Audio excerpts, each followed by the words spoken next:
ingin membicarakan sesuatu yang sangat spesial, sekaligus sangat realistis. Apakah menurut kalian dunia percintaan itu adil? Mari kita jujur saja. Pasar percintaan tidak pernah adil sedetik pun. Penampilan fisik sejak lahir, kekayaan keluarga, status sosial, hingga latar belakang pendidikan, kita menyebut semua ini sebagai value.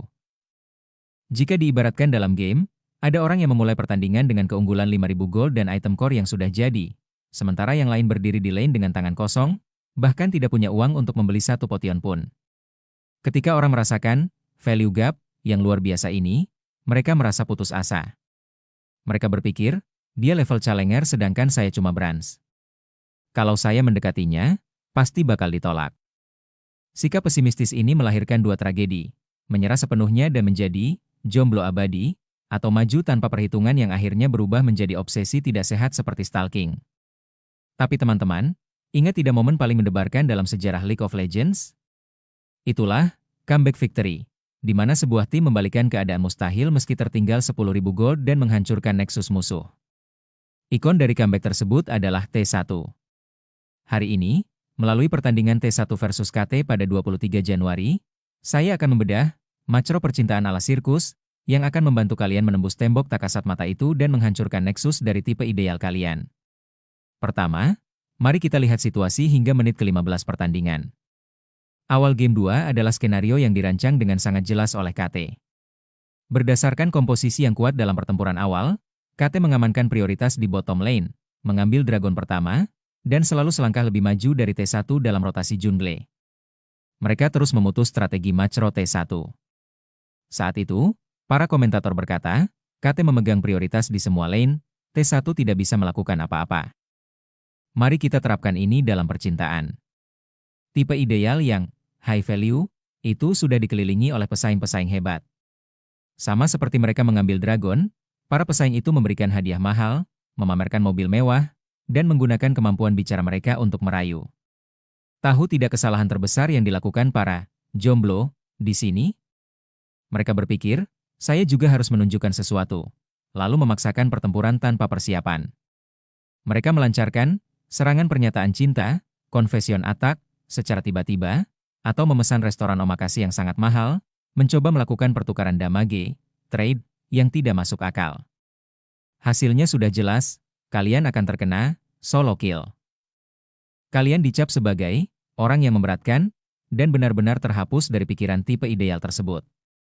Inti dari macro yang ditunjukkan T1 di sini adalah survival, bertahan hidup. Semangat, berikan apa yang harus diberikan. GLG, give what you must. Jika tipe ideal kalian sedang makan malam atau berkencan dengan orang lain yang terlihat lebih hebat dari kalian, biarkan saja untuk saat ini. Itu adalah keunggulan mereka saat ini. Tugas kalian adalah tetap berada di bawah tower dan melakukan farming CS. Artinya, jangan tinggalkan pendidikan, karir, dan kesehatan kalian. Jika kalian hancur sekarang, pondasi untuk comeback di masa depan akan hilang. Bertahan, dalam percintaan berarti memiliki kesabaran untuk menjaga tempat kalian sendiri tanpa kehilangan harga diri. Sekarang, mari kita bicarakan tentang item build untuk comeback yang kalian nantikan. Alasan T1 bisa bertahan dan akhirnya menang adalah karena mereka membangun item core mereka secara konsisten selama masa-masa sulit tersebut. Untuk mengatasi value gap dalam percintaan, kalian butuh item build versi kalian sendiri. Item core pertama adalah sepatu yang disebut kerapihan visual. Sama seperti diri kalian tidak bisa berbuat apa-apa tanpa movement speed, dalam percintaan, perawatan diri minimal adalah kewajiban. Saya tidak menyuruh kalian operasi plastik. Potongan rambut yang rapi, pakaian yang pas di badan, kulit yang bersih ini adalah etika dasar terhadap orang lain dan cara paling fundamental untuk mengatakan, saya adalah orang yang tahu cara merawat diri sendiri. Kalian butuh sepatu ini agar akhirnya layak masuk ke dalam jarak serang, attack range, orang tersebut. Item core kedua adalah control word yang disebut mendengar dan empati. Kemampuan untuk mendengarkan orang lain tanpa memotong dan membaca emosi di balik kata-kata mereka adalah item legendari termahal di pasar percintaan. Kebanyakan pria kalah dalam game karena mencoba menawarkan solusi secara instan. Sebaliknya, kalian harus menjadi control word yang menerangi sudut-sudut gelap di hati orang lain. Kalimat tulus seperti, begitu ya, Pasti itu sangat sulit buat kamu. Memberikan visi, vision, yang menembus pertahanan otak damage yang disebut profesionalisme dan hasrat. Cara kalian tenggelam dalam pekerjaan utama atau hobi kalian akan bersinar seperti CN. Energi dari seseorang yang mencintai pekerjaannya memberikan daya tarik terbalik, membuat orang lain berpikir, orang ini tadinya terlihat biasa saja, tapi ternyata sangat solid. Kalian butuh kekuatan tempur ini untuk memberikan damage dalam Teamfiq. Kembali ke pertandingan. Antara menit 15 hingga 25, selisih gol meningkat menjadi lebih dari 5.000. KT percaya akan kemenangan, menghancurkan tower satu persatu. Komentator berkata, jika KT bermain rapi seperti ini, mereka akan menang. Tapi ada yang aneh, para pemain T1 sama sekali tidak terlihat terburu-buru. Meski tertinggal, mereka tidak goyah. Kenapa? Karena mereka tahu. Mereka tahu bahwa semakin agresif musuh bermain dan semakin mereka jatuh dalam kesombongan, celah pasti akan muncul. Dalam percintaan pun sama. Ketika orang lain terlihat sangat sukses sampai kalian merasa tidak masuk dalam radar mereka, kalian merasa tidak berharga. Tapi inilah momen terpenting. Apa yang dilakukan T1 dalam fase ini? Mereka fokus pada vision work, pekerjaan visi. Mereka menghindari pertempuran di side lane hingga detik terakhir sambil tetap menjaga pertempuran ward. Mereka hanya menunggu cooldown skill musuh habis. Vision work yang sebenarnya bukanlah obsesi. Mengintip Instagram orang lain adalah penghancuran diri sendiri. Vision work yang benar adalah menjaga koneksi tanpa tekanan. Kumpulkan informasi tentang apa yang dia minati akhir-akhir ini atau apa yang sedang dia khawatirkan. Lalu, sebulan sekali, kirimkan salam ringan atau informasi berguna yang mungkin dia sukai. Kamu kemarin bilang mau ke pameran ini, kan? Aku lihat tiketnya mulai dijual hari ini jadi ingat kamu.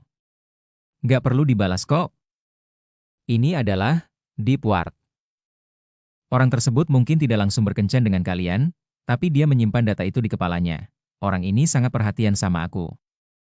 Alasan kepercayaan diri T1 meski tertinggal adalah karena mereka siap menangkap kesalahan musuh berkat ward yang dipasang di tempat-tempat tersembunyi. Akhirnya, setelah menit ke-25, warna pertandingan berubah total. KT, percaya pada keunggulannya, mencoba masuk dengan terlalu terburu-buru. Kesombongan Allah, kita tabrak saja dengan keunggulan ini, melahirkan kesalahan. Di detik saat posisi carry menjadi tidak nyaman, T1 tidak ragu. Mereka menangkap satu kesempatan itu, memfokuskan semua skill, dan menggigit target tersebut. Boom! Selisih 10.000 gol menguap seketika dan inisiatif kembali untuk pertama kalinya. Teman-teman, momen Teamfiq untuk comeback, ini pasti akan datang dalam percintaan juga. Apakah kehidupan tipe ideal selalu berjalan mulus? Sama sekali tidak. Ada saatnya proyek di kantor gagal, dikhianati orang yang dipercaya, atau sekadar merasa malam yang sangat kesepian. Inilah kesalahan posisi, positioning error, dari musuh. Comeback ala T1 bersinar tepat di momen ini. Jika kalian sudah memasang ward, perhatian, dengan baik sebelumnya, kalian akan bisa menangkap timing ini. Di saat itulah, tumpahkan semua ketulusan dan item core yang sudah kalian kumpulkan. Orang lain cuma ada saat kamu kuat, tapi aku tetap di sini bahkan saat kamu goyah. Kalimat ini seperti shockwave dari Faker. Satu poin yang harus diperhatikan. Ciri khas Teamfiq T1 adalah kebersihan, cleanliness. Jangan jadi orang yang lengket atau posesif. Berikan dukungan terbaik yang kalian bisa tanpa mengejar secara berlebihan, lalu kembalilah ke posisi kalian. Sikap disiplin itu akan membuat orang lain menilai kembali value kalian sepenuhnya. Berpikir, tunggu, siapa orang ini? Apa aku salah menilainya? Dan kemudian datanglah puncak pertandingan, pertempuran Elder Dragon. KT berpikir, kalau kita tidak bertarung di sini, semuanya berakhir, sementara T1 yakin, kalau kita menang di sini, kita balikan keadaan. Dalam pertempuran, tank T1 mengulur waktu di depan, sementara Carry tetap menjaga posisi hingga akhir, menghabisi musuh yang masuk dengan presisi. Komentar meledak, formasi Teamfiq T1 ini sangat bersih. Damage angle-nya sempurna.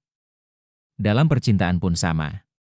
Di momen pernyataan cinta, tunjukkan semua kelebihan kalian secara terorganisir. Ini bukan soal tangisan dan permohonan emosional. Kalian butuh damage calculation, Sempurna yang menyampaikan value kalian yang sudah dipersiapkan. Mereka mendapatkan Elder Dragon. Kalian yang sudah dipersiapkan mendapatkan Elder Dragon. Arus sudah berubah. Penyelesaian pertandingan oleh T1 setelah Elder benar-benar sesuai buku teks. Mereka tidak pernah mencoba dive yang berisiko di bawah tower. Mereka mengambil Baron, mendorong wave minion, menghitung timer respawn musuh, dan perlahan menekan Nexus. Fakta bahwa kalian mulai berkencan bukan berarti semuanya sudah berakhir. Nexus adalah pernikahan atau kepercayaan permanen. Jika sudah mulai berkencan, sekarang kalian harus mendedikasikan diri pada macro, stabilitas. Sama seperti T1 mengumpulkan minion, kumpulkan milage kepercayaan dengan berbagi hal kecil sehari-hari dan menjaga komunikasi yang stabil. Buat dia merasa yakin bahwa, bersama orang ini, aku bisa berbagi masa depanku. Itulah gelombang minion terakhir yang menuju ke Nexus. Melalui pertandingan T1 versus KT hari ini, kita belajar satu kebenaran besar. Kalian tidak kalah hanya karena tertinggal di awal. Tidak ada alasan untuk menyerah karena value gap. Rencana early game KT sempurna, tapi penilaian mereka saat penyelesaian gagal. T1 menunjukkan macro yang tidak goyah meski tertinggal gold, dan fokus total dalam pertempuran penentu. Merasa mencari pasangan itu terlalu rumit? Orang lain terlihat tidak terjangkau? Ingatlah, saat ini kalian sedang dalam proses build up untuk kemenangan comeback. Cinta ala sirkus yang melampaui value gap tidak pernah mustahil. Saya akan menjadi coach kalian dan menempuh jalan comeback yang mendebarkan ini bersama kalian sampai akhir. Jika strategi hari ini menyentuh hati kalian, buang rasa takut dan mulailah real life QW kalian sendiri. Saya akan mendukung kalian sampai hari di mana Nexus pernikahan dengan tipe ideal kalian meledak dengan warna-warna indah.